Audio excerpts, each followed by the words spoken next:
En tout cas, la situation ici à l'Est est un peu compliquée. J'étais en train de conduire aujourd'hui et d'un coup, j'ai aperçu une maman qui tombait, qui s'effondrait au milieu de la route. Et une autre maman qui observait. Je me suis aussi rapproché pour voir de quoi il s'agissait. J'ai vu c'est une maman réfugiée qui est tombée avec l'enfant au dos. Alors, c'était un spectacle désolant. Nous l'avons récupérée. Nous l'avons mise à côté de la route pour essayer de voir de quoi il s'agissait. Et après, j'ai essayé de la consulter un peu parce que je suis aussi infirmier.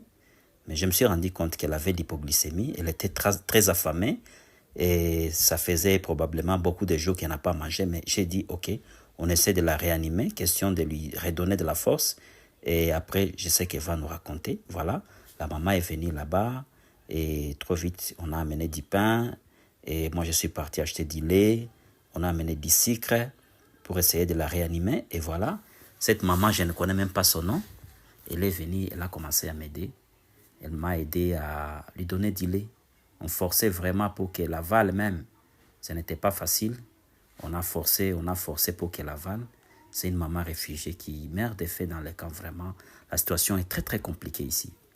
On est en train de lui donner du lait et l'enfant a récupéré les pains. Donc, la maman est tombée avec son enfant au dos. Voilà. Elle commence à retrouver un peu la force. Après à peu près 45 minutes, elle a commencé à retrouver la force. Et c'est là qu'elle pouvait maintenant nous raconter l'histoire, comment les choses se sont passées. Voilà. Il y a d'autres amis qui amènent de l'eau pour essayer de réanimer même l'enfant aussi. Parce que la maman était fatiguée. Elle a fait un long trajet avec l'enfant au dos. Et alors, elle n'a pas tenu parce qu'elle était très affamée et épuisée. Voilà. On l'a réussi quand même à la réanimer. Et après, j'ai commencé à l'interviewer pour essayer de comprendre de quoi il s'agissait. Elle m'a dit que ça faisait 4 jours qu'elle n'a pas mangé. Elle est venue à Goma essayer de chercher là où elle paie les civets pour qu'on lui paie un peu d'argent afin qu'elle trouve à manger. Malheureusement, elle n'a pas eu où elle peut travailler. Alors, elle était vraiment fatiguée. Elle est tombée comme ça et elle ne s'est même pas rendue compte.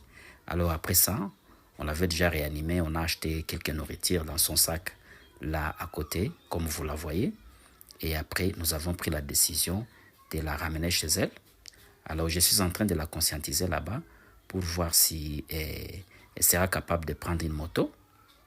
Et elle a dit, je n'ai pas de force. On a encore attendu quelques minutes. Et elle est en train de récupérer parce qu'avec l'hypoglycémie, lorsqu'on donne un peu de sucre, elle récupère vite. Voilà la maman, on a compté l'argent. Une affaire c'était quelque chose qu'elle peut manger même pendant une semaine. On a collecté $40. D'autres gens qui passaient, nous les avons sensibilisés. Ils ont aussi donné et nous avons aussi donné.